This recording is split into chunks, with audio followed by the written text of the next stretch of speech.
of the Azimio la Umoja One Kenya is a coalition, political party, or both. In the debate over this matter, several members argued that a coalition political party is a perfectly legal vehicle that was used in the just concluded election to allow individual and corporate membership within a coalition. In my understanding of Section 2 and Section 10 of the Political Parties Act, Parliament permitted a coalition political party to elect to assume the character of either a party or a coalition. Honorable members, in the last general election, it's evident that Azimio la Umoja One Kenya elected to behave as several political parties in certain categories of elections, and as one political party with regard to the election of the president. It's without doubt that if it were to be considered as a political party, Azimio la Umoja One Kenya coalition party has no elected member in this House today, as no member was elected under its banner.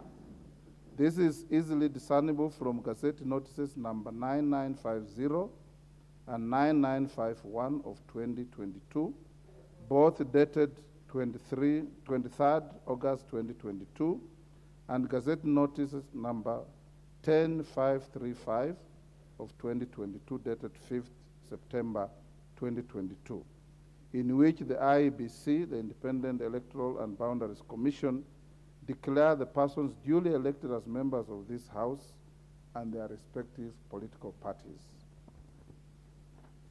Further, honorable members, it is notable that with respect to the members nominated to this House, the Azimio la Umoja One Kenya coalition political party elected to nominate members under the names of its constituent parties.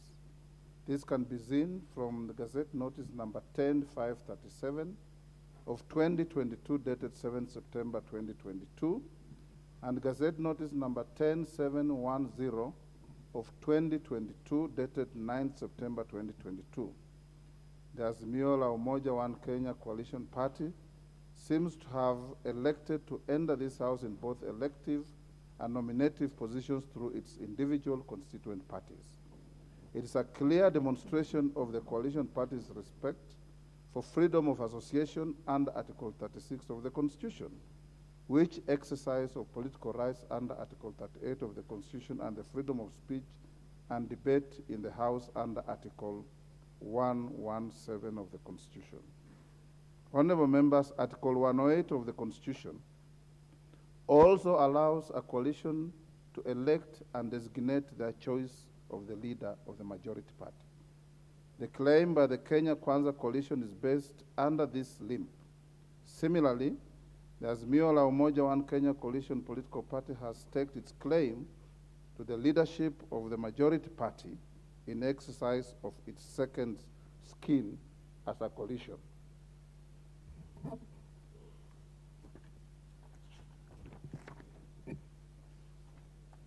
Honorable members, what is clear from the Constitution is that the leader of the majority party must lead either a party or a coalition of parties in the National Assembly, and not both. Indeed, I noted earlier in this communication, in determining the matter confronting the House today, one must ask the question whether the entities claiming the leadership of the majority party are parties or coalitions. The provision of the Constitution seems not to envisage the position of the leader of the majority party being claimed by an entity that is both a party and a coalition of parties. It is apparent that, honorable members, while the Azimio la Umoja One Kenya coalition political party elected to behave as a political party in certain categories of elections in the last general election, it has now staked its claim to the leadership of the majority party in this House, using its second skin as a coalition. The issue that arises at this stage is whether this conduct is in conformity with the expectation of Article 108 of the Constitution, which requires an entity to elect one of the two choices. You will recall that before the Sindie adjournment of the 12th Parliament, the standing orders were amended to insert a new standing order 2B. This provision requires the clerk of the National Assembly to obtain a certified copy of any coalition agreement entered into between two or more political parties. This amendment was necessitated by a dispute that arose at the beginning of the 12th Parliament on the entitlement of the constituent parties of the then National Super Alliance Coalition, commonly referred to as NASA Coalition, to a share in the membership of the Parliamentary Service Commission. It was not payment deposited with the registrar.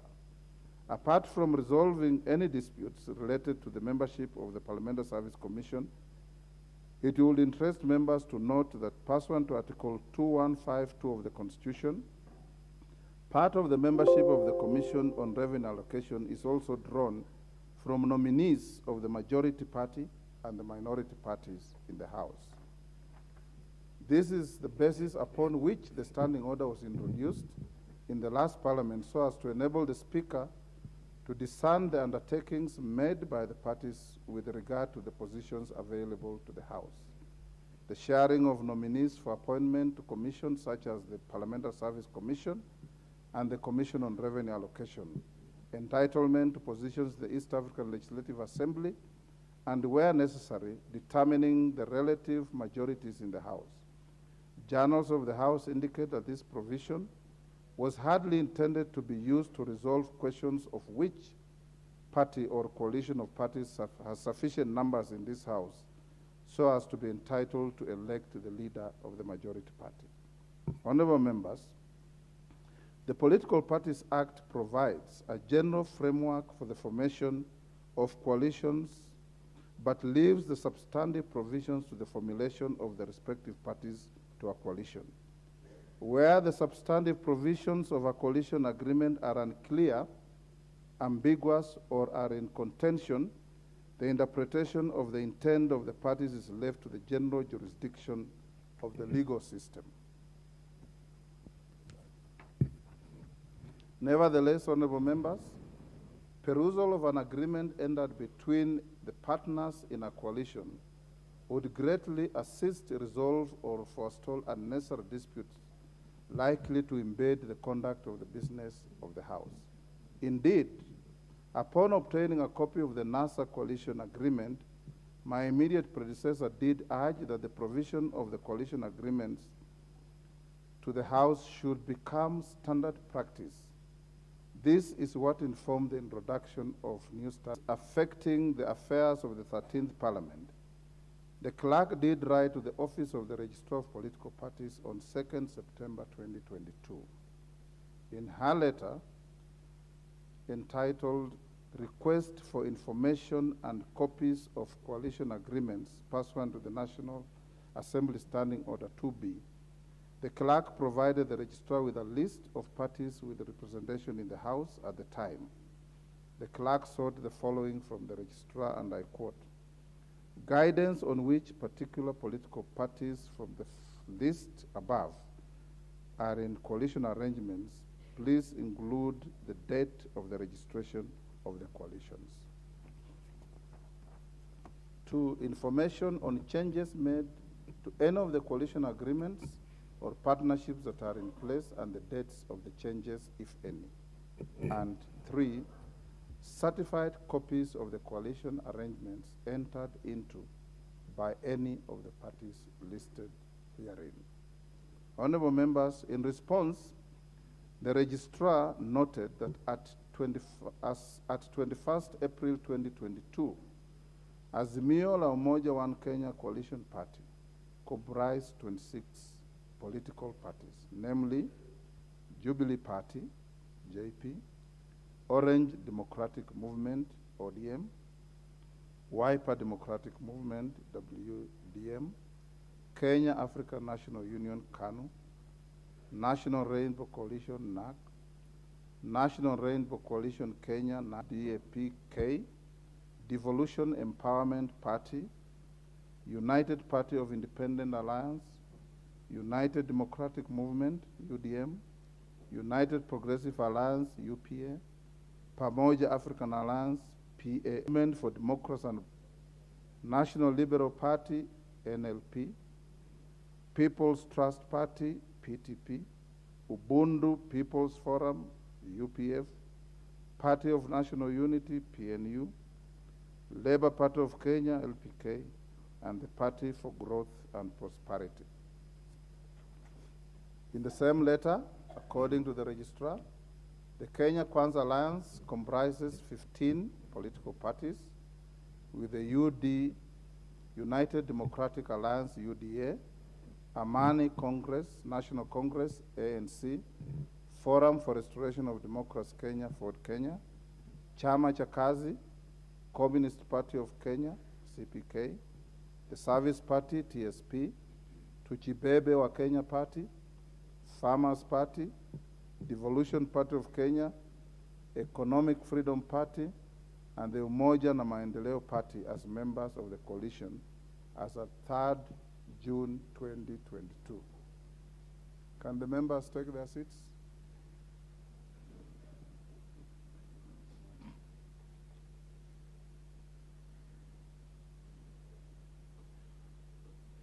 Party of Kenya, the Grand Dream Development Party, and Chama cha Mashinani effectively became Empowerment Union NOPEU, is not a member of any of the coalitions.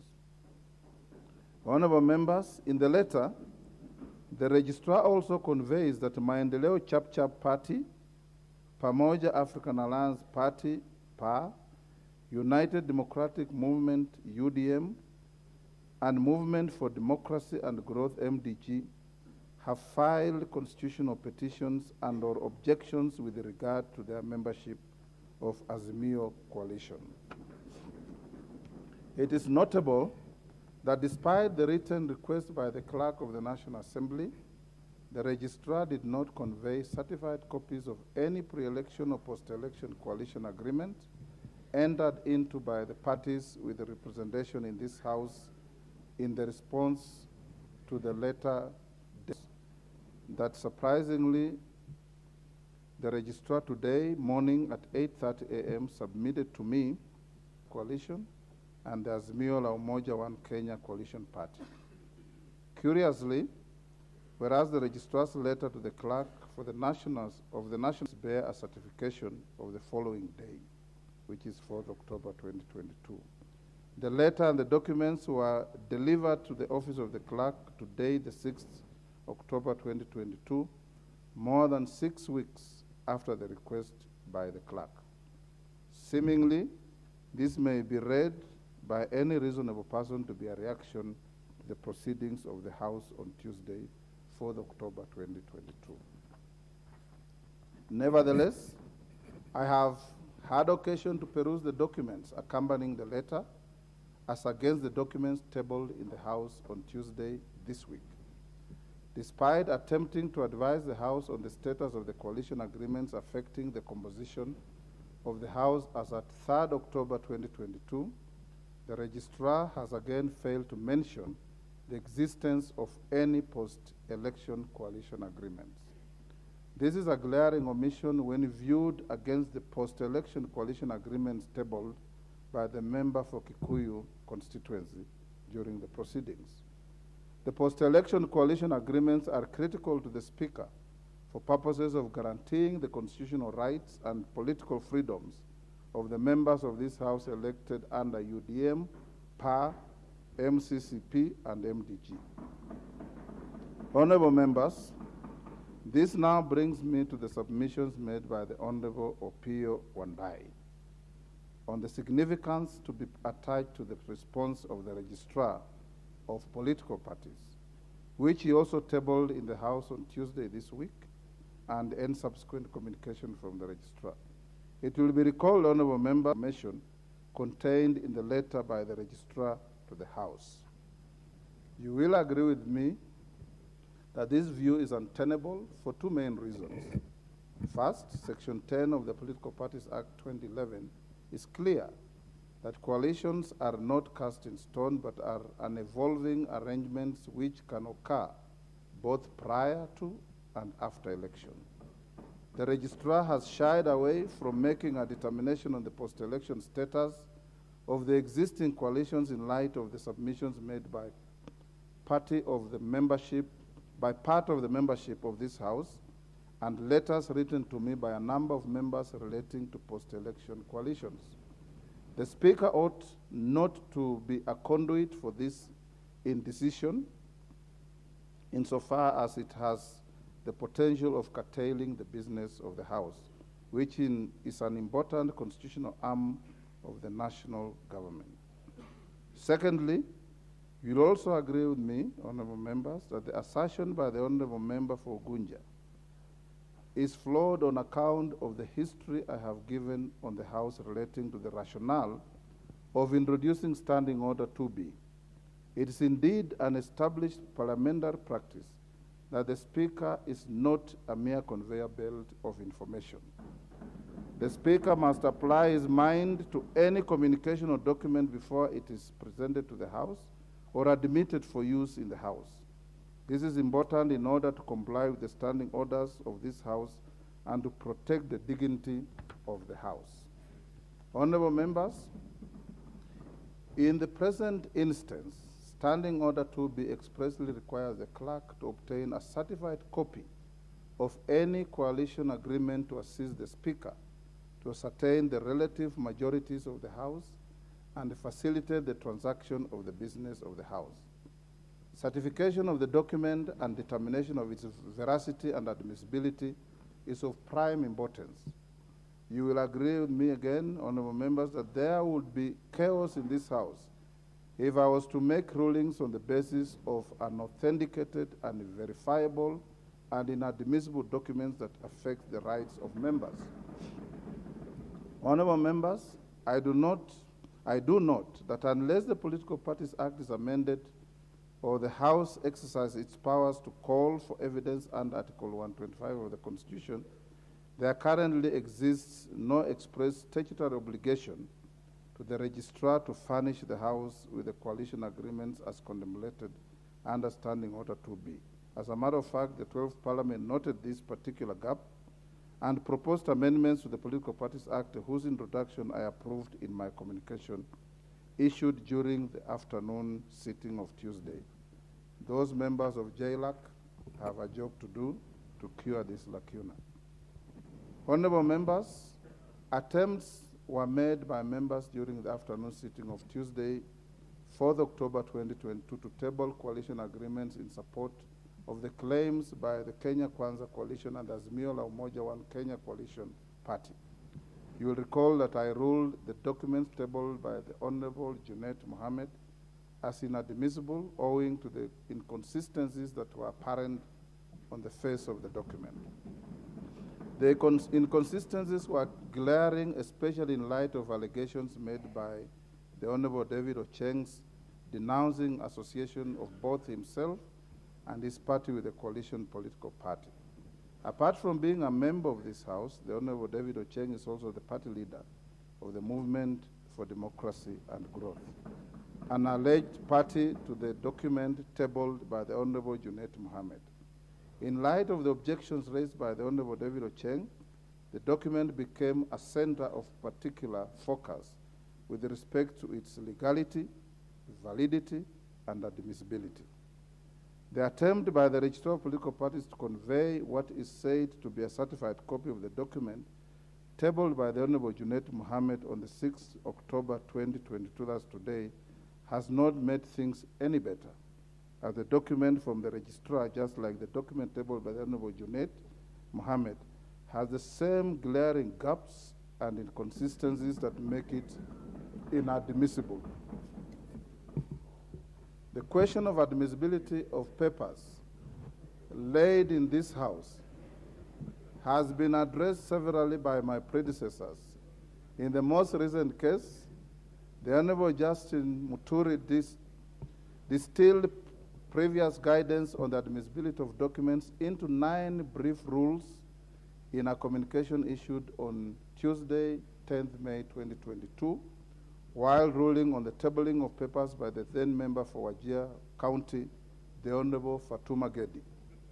The then Speaker ruled that in assessing the admissibility and/or authenticity or otherwise of a document tabled in the House, the Speaker ought to examine whether the document, 1, relates to the matter for which it has been tabled, 2, is signed, and if it is a government document, by the authorized person or persons, 3, bears the emblem or logo of the institution or person from which it originated or coat of arms in the case of documents from government agencies, 4, clearly indicates the author and person to whom it is addressed, 5, discloses the origin or source of the document, 6, bears certification where a document other than the original is being tabled, 7, if electronic has been obtained from a source that does not permit alteration of content,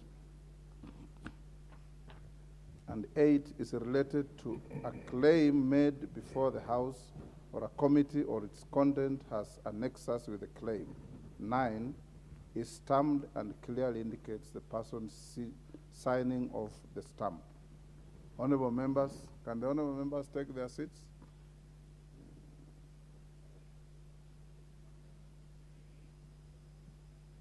Honorable members, a perusal of the document tabled by the Honorable Junaid Mohammed and the version conveyed by the Registrar of Political Parties reveals glaring inconsistencies in both documents.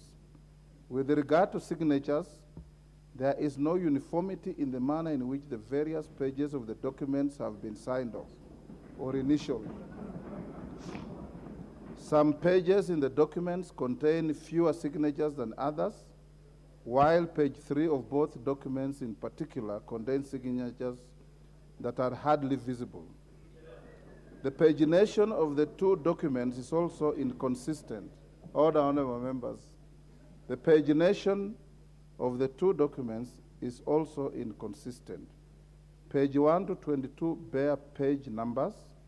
Several pages with signatures bear no page numbers, and a paginated page appears randomly between unpaginated pages. I'm inclined to think that these are superimpositions. Honorable members, may I at this point bring to the attention of the House that several members say to belong to the Azimio la Umoja One Kenya Coalition Party have formally written to my office to denounce the association with the party. In a letter dated 9th September 2022 and received by my office on 22nd September 2022, the member for Ugenya constituency, the Honorable David Ocheng, wrote to convey the decision of his party, the Movement for Democracy and Growth, to terminate its membership with the Azimio la Umoja One Kenya Coalition Party. In the letter, the Honorable Ocheng also noted that his party is now a member of Kenya Kwanza Coalition. Honorable members, in letters received by my office on 21st and 22nd September 2022, the Honorable Kenneth Charo, the Honorable Gonzi Rai, and the Honorable Anton Kenga, who were all elected to Parliament on the Pamoja African Alliance party ticket, formally distanced themselves and their party from any association with the Azimio coalition. The three categorically noted that their party should only be associated with the Kenya Kwanza coalition, with which it has entered into its only existing coalition agreement. Additionally, honorable members, in a letter dated 16 September 2022 and received by my office on 19 September 2022, all the 7 members of parliament elected to the National Assembly under the United Democratic Movement, UDM, namely the Honorable Major Retired Bashir Abdullahi, the Honorable Hassan Kulo, the Honorable Haro Abdul Ibrahim, the Honorable Mangale Chiforomodo, the Honorable Yusuf Aden Haji, the Honorable Joseph Lekuton, the Honorable Omulkhair Kasim, and the Honorable Suleha Harun, again distance themselves and their party from any alleged coalition agreement with the Azimio coalition. Instead, they note in their letter that they are party to a post-election coalition agreement with the Kenya Kwanza coalition. It is their contention that their affiliation with the Kenya Kwanza coalition has seemingly been ignored by the registrar of political parties. Honorable members, it will be recalled that during the debate on this matter on Tuesday this week, the Honorable Cheng, the Honorable Kasait Kamket, the Honorable Mwengi Mutuse, the Honorable Bashir Abdullahi, and the Honorable Kenneth Charo also did raise serious concerns as to the membership of the Movement for Democracy and Growth MDG, the Kenya African National Union KANU, the Maendeleo Chap Party MCCP, the United Democratic Movement UDM, and the Pamoja African Alliance Party in the Azimio la Umoja One Kenya Coalition Party. At this stage, honorable members, the question that comes to my mind as your speaker is, what am I meant to do with these contentions? Honorable members, allegations were also made by a number of members on alleged coercion and duress while entering into agreements with one of the coalitions. This, all the honorable members, I have not finished what I'm saying. This, if true, is a serious affront to the democratic rights and freedoms that we enjoy as citizens of this country. As a seasoned lawmaker and a lawyer, I note that the political freedoms granted to Kenyans by the Bill of Rights must be taken very seriously in the affairs of political parties. If I were to rely on the coalition agreements tabled before this House, I would find great fault in any provision seeking to limit the political rights of members of this House. Honorable members, our Constitution is very rights-centric. In any ruling I make as your Speaker, I must be guided by the provisions of Article 3, Article 10, and Article 21 of the Constitution. These provisions require me to uphold, respect, and defend the Constitution whenever applying myself on any questions brought before me. I'm also under obligation to jealously protect the rights and freedoms guaranteed by the Constitution to all members of this House and indeed all Kenyans. You will note, honorable members, that even when making laws, all of you are enjoined under Article 24 of the Constitution to ensure that any limits you place on a right or freedom are expressly stated and that the limitation is reasonable and justifiable in an open and democratic society. Having looked at the drafting style of the Political Parties Act vis-a-vis the requirements of Article 24(2) of the Constitution, it is evident that the Political Parties Act does not manifest or declare any intent whatsoever to limit the rights guaranteed under Article 36 of the Constitution on the freedom of association and Article 38 of the Constitution on political rights. Honorable members, political rights are not absolute. They may be limited in a manner that is consistent with the provisions of Article 24 of the Constitution. Indeed, the Political Parties Act does not engage in the substantive limitations of rights, but only deals with procedural exercise of those rights in terms of timelines. Honorable members, indeed, the architecture of the Act is that timelines are only prescribed with respect to activities that fall before the election date, which seem to be related to the management of the election calendar. There are no timelines prescribed for activities after the election date. From the provisions of the Act, it appears that a person is at liberty to join and leave political parties as long as they notify the registrar of their actions. Honorable members, I'm not sure whether a provision of a coalition agreement regulating the period within which a member may exit a coalition would pass the test of being compliant with the Political Parties Act in the first instance, or the Constitution, or the Constitution in the second instance. Fortunately, that is not for me to decide. I trust those who are aggrieved will find their way to courts of law in exercise of their powers under Article 165 of the Constitution. Honorable members, noting that some of the matters raised were said to be pending either in the political parties disputes tribunal or the court, I shall refrain from pronouncing myself on such. Honorable members, let me now turn to the nexus between the letter from the registrar of political parties and the several gazette notices published by the IEBC with respect to your election or nomination as members of this House. Based on gazette notices 9950 and 9951 of 2022, both dated 23rd August 2022, Gazette Notice 10535 of 2022, dated 5th September 2022, Gazette Notice number 10537 of 2022, dated 7th September 2022, and Gazette Notice number 10710 of 2022, dated 9th September 2022, the current composition of the National Assembly by individual political parties is as follows. United Democratic Alliance, UDA, 145. Orange Democratic Movement, ODM, 86. Jubilee Political Party, 28. Wiper Democratic Movement, 26.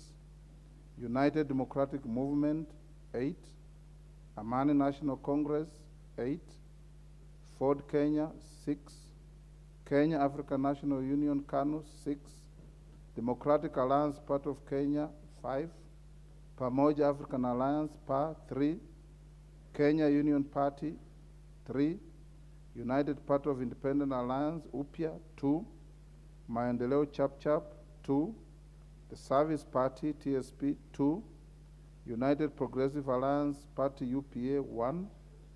National Alliance Party of Kenya, NAPK, 1. National Ordinary People Empowerment Union, NOPEU, 1. Grand Dream Development Party, 1. Democratic Party, DP, 1. Movement for Democracy and Growth, MDG, 1. Chama cha Mashinani, 1. Honorable members, reference to the letter by the Registrar of Political Parties will give the cumulative number of the members of the constituent parties of what the Registrar refers to as the Azimio la Umoja One Kenya Coalition Party as 171 members and against 165 members of the constituent parties of what the Registrar refers to as the Kenya Kwanza Alliance. However, it is notable that a total of 14 members are drawn from 4 parties, that is UDM, MDG, MCP, and PA, who according to the letter of the registrar have filed constitutional petitions and objections against their membership in Azimio. This implies that the letter from the registrar may not be used to compute the membership of the majority and minority parties by dint of the admission contained in it on the existing constitutional petitions and objections. Honorable members, it will also be recalled that the members of UDM, MDG, MCCP, and PA have claimed they signed pre-election and post-election coalition agreements with the Kenya Kwanza Alliance Coalition. Cumulatively, the membership of the 4 parties in this House is 14. If these members were to be added to the 165 members of the initial constituent parties of Kenya Kwanza Coalition, the coalition would comprise a total of 179 members.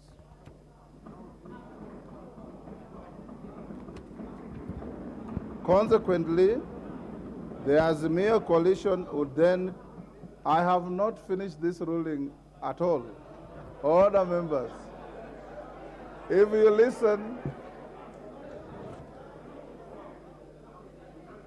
I'm sure the Honorable Mbandi, you know the difference between if and when. I'm sure you know the difference between if and when. Consequently, The Azimio coalition would then comprise a total of 157 members. However, honorable members, the pending constitutional cases and objections by members of UDM, MDG, MCCP, and PA, noted by the registrar of political parties in addition to the letters sent by the members and the contentions recorded during Tuesday's sitting, have a profound bearing on the matter at hand insofar as the same relates to the business of the House. At this stage, honorable members, the House has a choice to either hold its proceedings and await the determination of matters that are before the political parties disputes tribunal or the courts, or to permit the Speaker to make a decision that facilitates this House to continue discharging its constitutional functions. In any event, all the honorable members, you will hear the Speaker in silence. In any event, members are aware that the sub judice rule is a rule that the House imposes on itself. It can never be contemplated that the House can curtail the performance of its own mandate.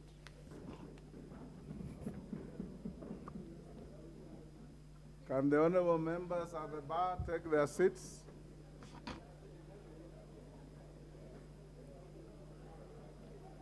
Yes.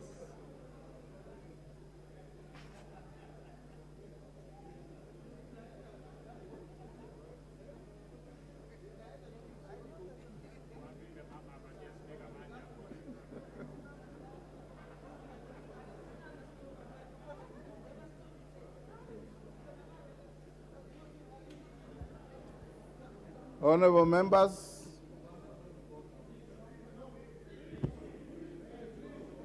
take your seats or take your oath. I've given you. Okay, honorable members, as this includes, among others, the formation of not only the House Business Committee, but also other key committees of the House, whose membership must be appointed within a prescribed timeline of 7 days, and others that are extremely critical to the functioning of this House and the national government. Honorable members, the committees that ought to be constituted within 7 days include the following: the House Business Committee, which determines, prioritizes, approves the business to be considered by this House under Standing Order 171. The Committee on Selection, which is responsible for nominating members to serve in committees under Standing Order 172. The Committee on Appointments, which is responsible for vetting of persons nominated to serve as cabinet secretaries under Article 152(2) of the Constitution. The Budget and Appropriations Committee, which is responsible for consideration of the budget estimates. The National Government Constituencies Development Fund Committee, which is responsible for overseeing the policy and legislative framework matters relating to NGCDF. This is especially important, noting the need for a forum to deliberate some current matters that you are all fully aware of. Honorable members, the disclosure by the registrar relating to the petitions and objections, the letters by the members of the four parties, the oral objections raised in this House, and the need to promote the continuity of the business of the House while respecting the due process of the courts of law, presents this House with a complex situation that requires balanced consideration of the intent and the philosophy behind the provisions of Article 108 and Article 124 of the Constitution. Honorable members, in determining this delicate balance between the provisions that establishes the leadership positions of the House and the provisions which empowers this House to make its own rules of procedure, due regard must be given to Article 3 of the Constitution, which requires all persons to protect, defend, and uphold the Constitution, and Article 10 of the Constitution, which requires one to apply the national values and principles of governance when interpreting the Constitution. Honorable members, I note that the four parties that I mentioned cumulatively comprise 14 members. The members elected this House under the four parties have exercised their freedom of association under Article 36 of the Constitution. They have already migrated to the Kenya Kwanza Alliance both in writing and in action. The parties are already enjoying the benefits accruing from their membership of the Kenya Kwanza coalition, based on the coalition agreements that they signed and deposited with the registrar. Indeed, honorable members, as noted earlier, the 14 members have written to me, distancing themselves and their parties from the Azimio coalition, and have called upon the Speaker to recognize their coalition agreement with Kenya Kwanza with respect to the business of this House. I also did note the verbal representation made by the 14 members during the debate on the Tuesday, the 4th of October. Honorable members, I started by noting the sentiments of the Honorable John Badi on the fact that the members comprising the leadership of Kenya Kwanza Coalition and the Azimio la Umoja One Kenya Coalition Party was not in contention. Indeed, no objection was raised during the debate on the issue of either proposing an alternative lineup or the alluding to the existence of any other coalition comprising any parties with the representation in this House. Having addressed the question of who between the Kenya Kwanza Coalition and the Azimio la Umoja One Kenya Coalition is entitled to appoint the leader of the majority party, allow me to discharge my responsibilities under Standing Order 19A4 and 24 with respect to the leadership of the House in the 13th Parliament. Honorable members, allow me now to address the House on the fate of the letters from Jeremiah Kioni before I come to that point. The Secretary General of the Jubilee Party, which I mentioned in my communication on Tuesday, 4th October. The Jubilee Party, and indeed any other parliamentary party, is at liberty to designate its party leaders and whips by dint of the provisions of Standing Order 20A, which provides for the recognition of parliamentary parties. Specifically, the Standing Order provides that a parliamentary party has the right to designate a leader and whip of the party in the House for purposes of the transaction of the business of the House. However, in parliamentary practice, the House frowns upon any purported communication emanating from strangers, especially if the matter relates to the internal organization of sections within the House. This is intended to ensure that the House only deals with persons that it can interact with and hold to account should need arise. For clarity, Standing Order 28.3 provides, and I quote, the names of the members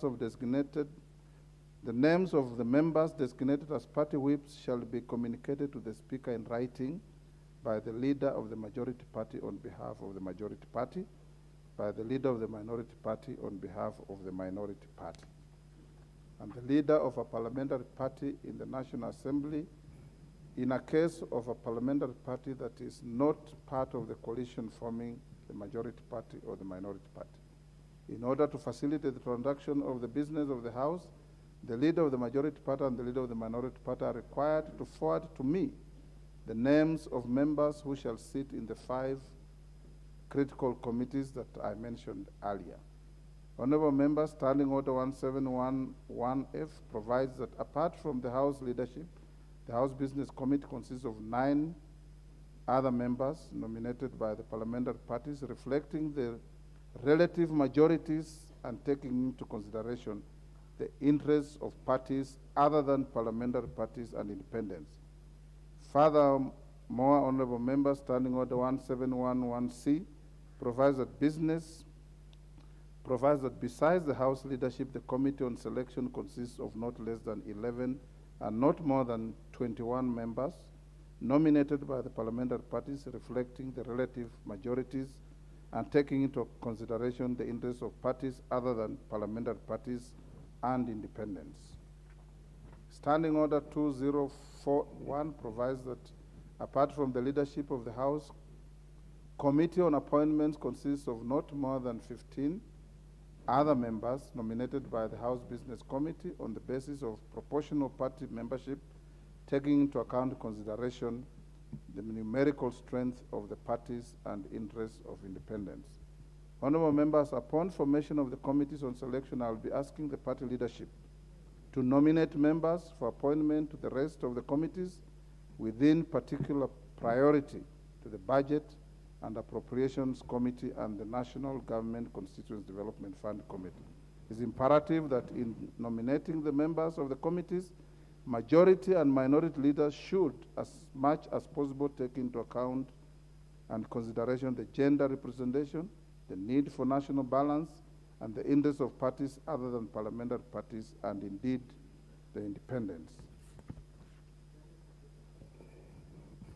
As to the completeness of the membership of the aforementioned committees, you will note that I have reserved some slots for independent members in each of the 3 committees whose nomination ratios I have specified. This is to ensure adherence to the standing orders, which require the recognition of the various shades of opinion represented in the House.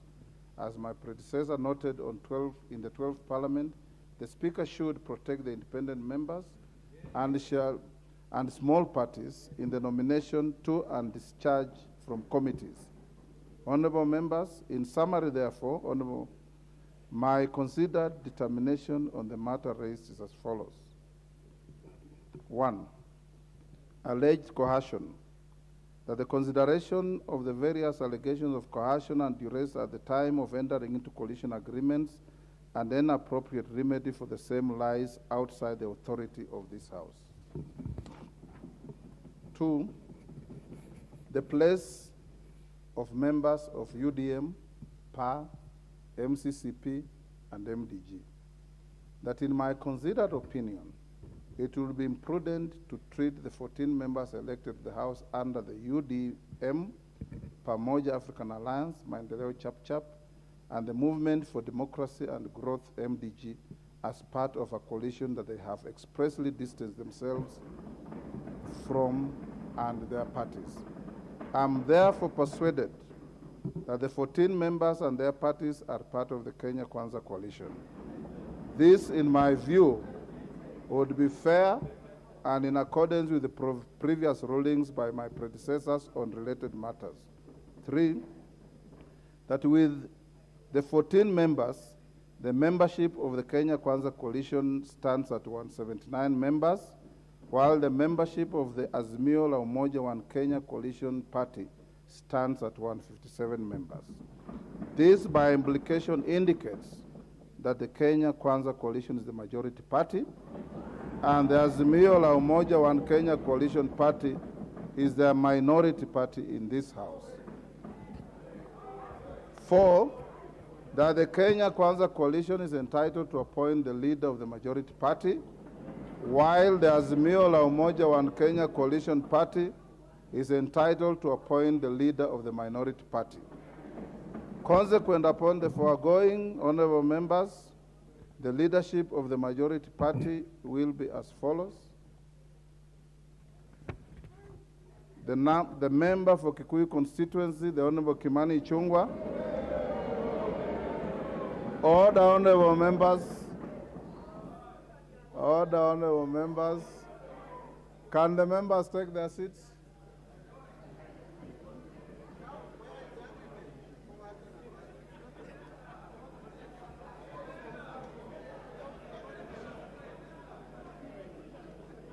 The member for Kilifi North, the Honorable Owen Baya, is the deputy leader of the majority party.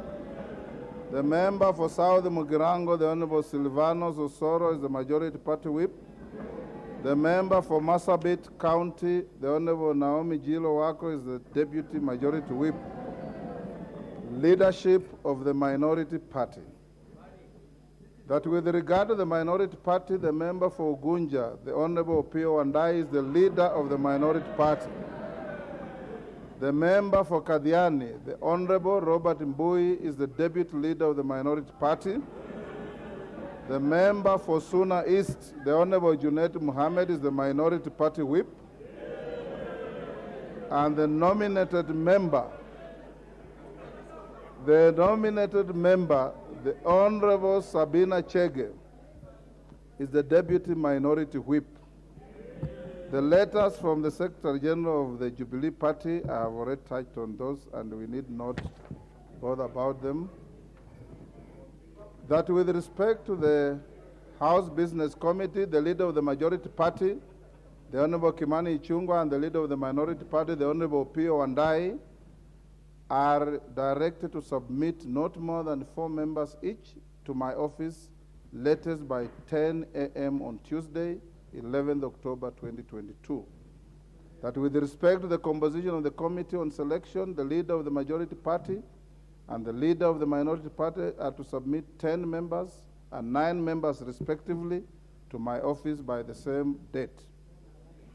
That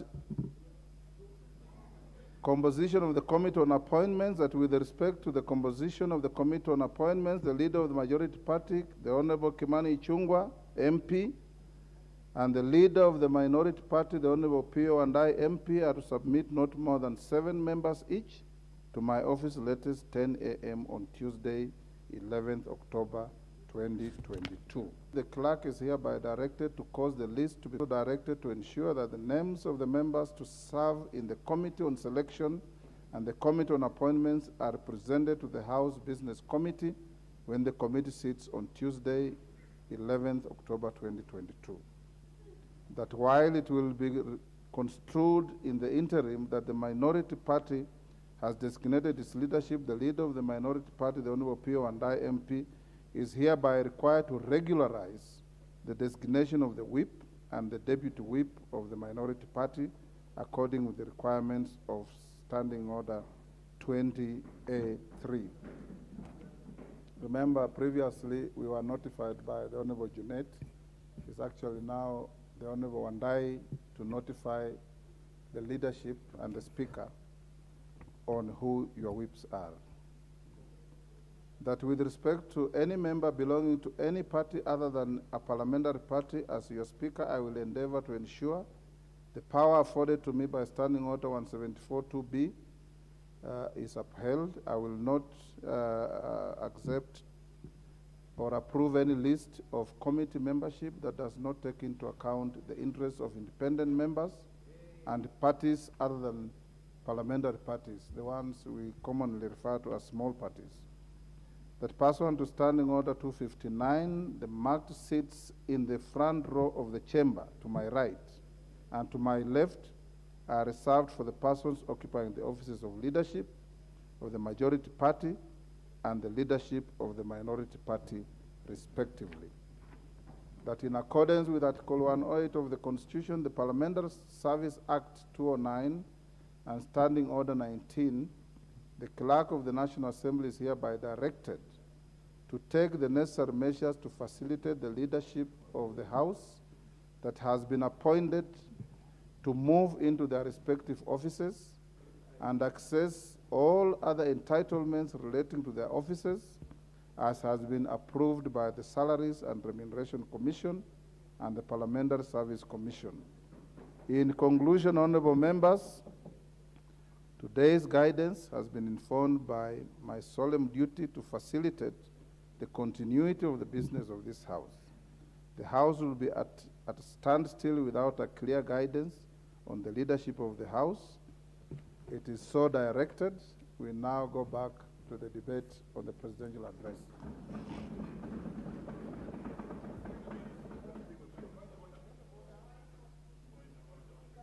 Yes, the Honorable Wandayi. Yes, the Speaker, I have listened keenly to your ruling on this contentious issue. Whereas, of course, I don't agree with it, I would wish to acknowledge the fact that this House operates in a quasi-judicial manner. And therefore, in line with the rules of natural justice, tenets of democracy, and established jurisprudence, Mr. Speaker, shall be moved. I'll be asking you to give me opportunity to make certain submissions or to make an application for you to jurisprudential practice. I will be again asking you to direct the clerk to facilitate, if possible, by close of business today. Mr. Speaker, I say this with tremendous respect. Speaker, it's important for us to establish a culture of openness, transparency, and indeed to work consciously towards entrenching democracy and the rule of law. That application formally at the earliest possible opportunity. Mr. Speaker, I'm seeking leave.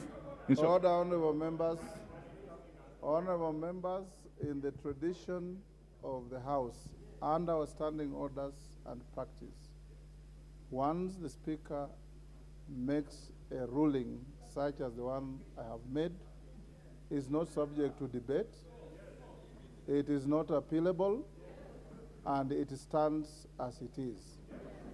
I want to take the opportunity, the Honorable Wandai and all members of the House, to salute you and thank you for the decorum that you have exhibited through the close to 1 hour that I delivered the ruling. I want to encourage the House that a decision has been made. Let the chips lie where they fell. Take up your offices, carry out a robust and vibrant oversight of the government, and make sure that public resources from taxpayers are put to good use, audit them vigorously, and make sure that you do everything besides being responsive to the needs of the people of Kenya. There will be no further debate on this matter. You know the rules. You are all very senior members, honorable members.